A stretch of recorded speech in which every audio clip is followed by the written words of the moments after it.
Hey there, wise ones. It's Melissa from 8th House Wisdom, and I'm here to do a full moon in Pisces or the full harvest moon tarot card reading.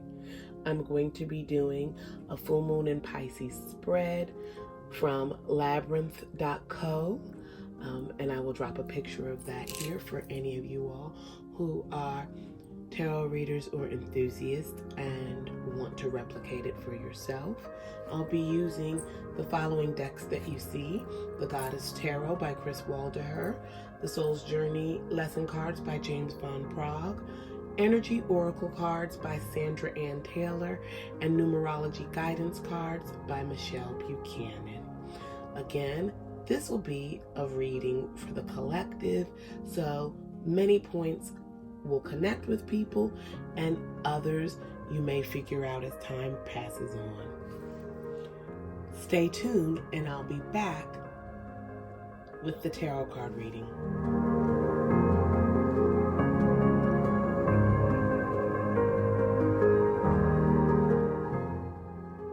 Okay, so we're going to get started with this reading.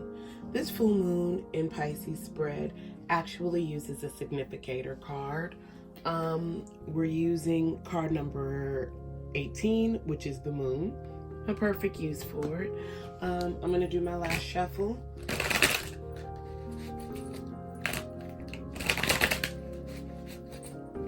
And then like the spread.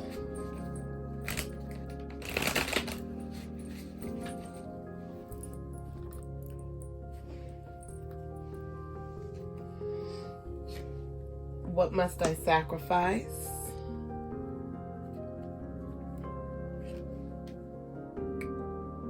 Where must I listen to my unconscious? What blocks me from hearing it? And what is in store for me upon my release? So, in What Must I Sacrifice, we pulled the Seven of Swords.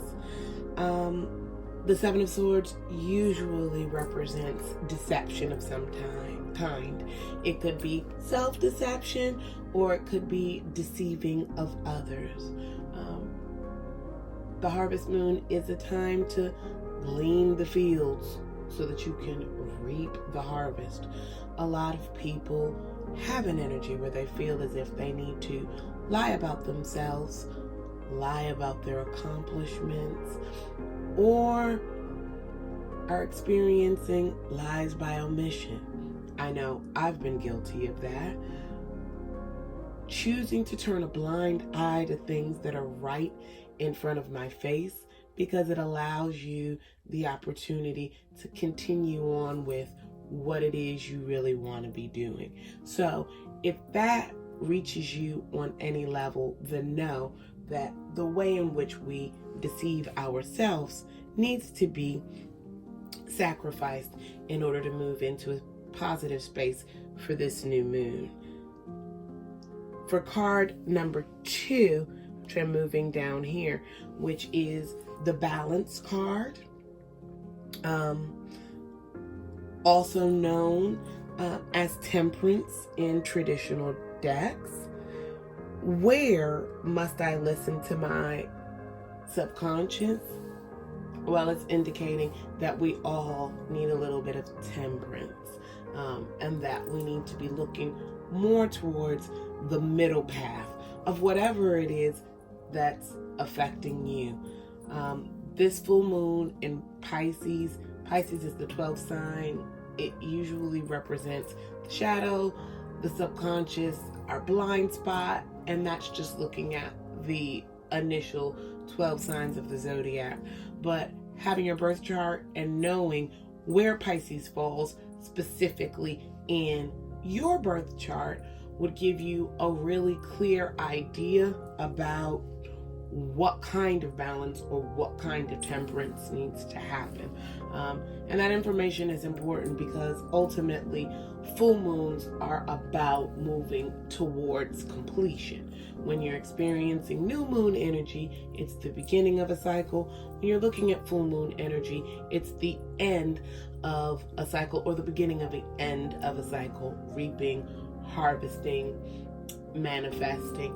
So that piece of information can help you take from this collective reading and really drill down a bit more. When we move to card number 3, which is crossing this, which is what blocks me from hearing it? What blocks you from hearing the unconscious information that will allow you to best utilize this lunar energy? And what we have here is the 8 of Cups. Again, there's a lot of information showing up, even from the body language. I'm going to pick up and just focus in. If you look at the woman who's walking away from the cups off into the sunset, it's almost a visual of what it means to turn a blind eye to something. So there is an area in your life that's either screaming through aches and pains in your body, or the way that you feel when you walk into the space, or just a promise maybe that you've made to yourself a long time ago that you've not been able to put into place. That's definitely you're turning a blind eye to it. The reason that you're being blocked from hearing the information is because you've not turned towards it. So as you pull courage internally, and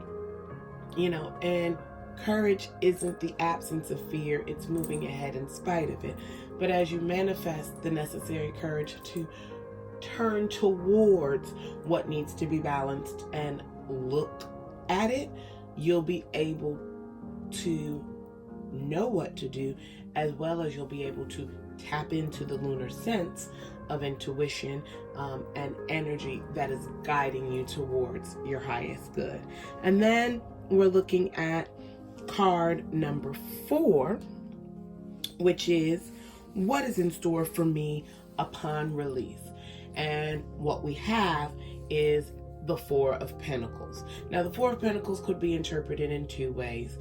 Oftentimes, this card seems a little bit more peaceful, but in the Rider-Waite deck, oftentimes the person is holding the card, the one of the coins in their hand, and it tends to represent a sense of avarice or greed. I believe, and what I'm getting intuitively from this particular situation, is that what stands to be gained here is a sense of physical stability and material stability, because pentacles represent the earthen element and energy. The pentacles also represent money and finances in this, and 4s are also around foundation, stability, and earth. So if we are able to stop deceiving ourselves, move into the space of temperance and balance, and stop turning a blind eye and turning away from the information that is trying to get through us, on the other side of that is the beginning of a strong financial and or physical foundation for us to build off of. Now I'm going to pull the oracle cards.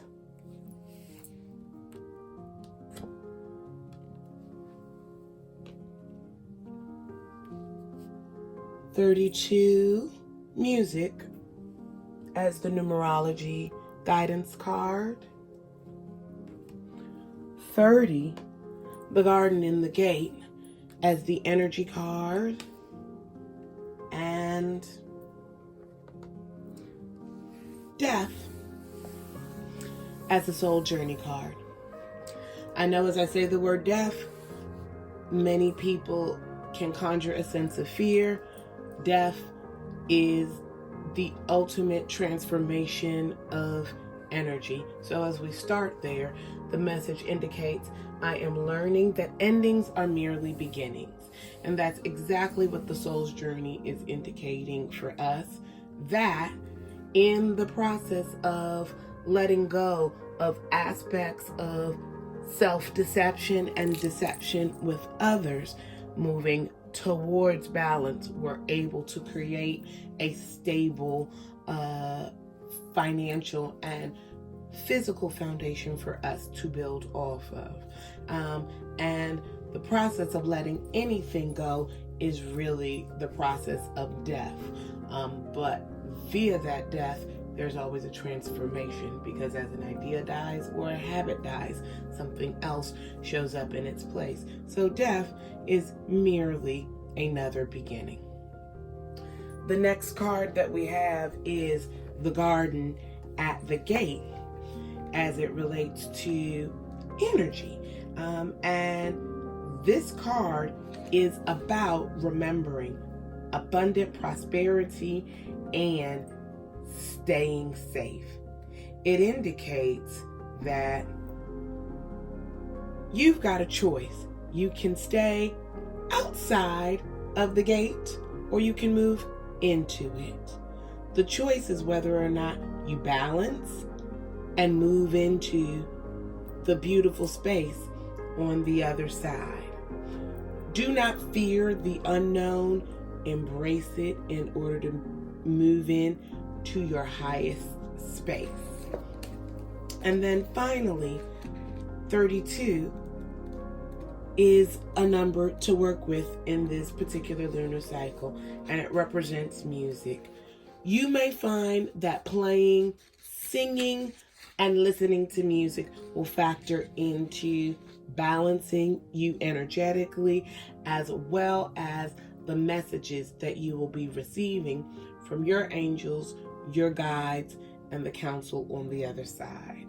It's really important that you pay attention during this particular period of time to music. I am a music lover, formerly trained vocalist, and I am also a clairaudient. So music speaks to me all the time. Music, commercials, jingles, song lyrics in general often come to me when I am asking questions of the universe as my answer. And sometimes they couldn't have been worded more clearly. So, as you move into this space of embracing the necessary deaths and releasing and change that needs to happen, and like the woman in card number 30, as you begin to make the decision about whether or not you will stay either in the beautiful garden or move into the space beyond, recognize that music can be a very powerful tool in helping you connect the dots, integrate yourself, and take action on the messages and guidance that's been given. This has been the full moon in Pisces reading for 2019. Thank you so much for staying tuned. Please let me know if there are any other readings that you would like to see me do in the future. And as always, sending light and love to all of you.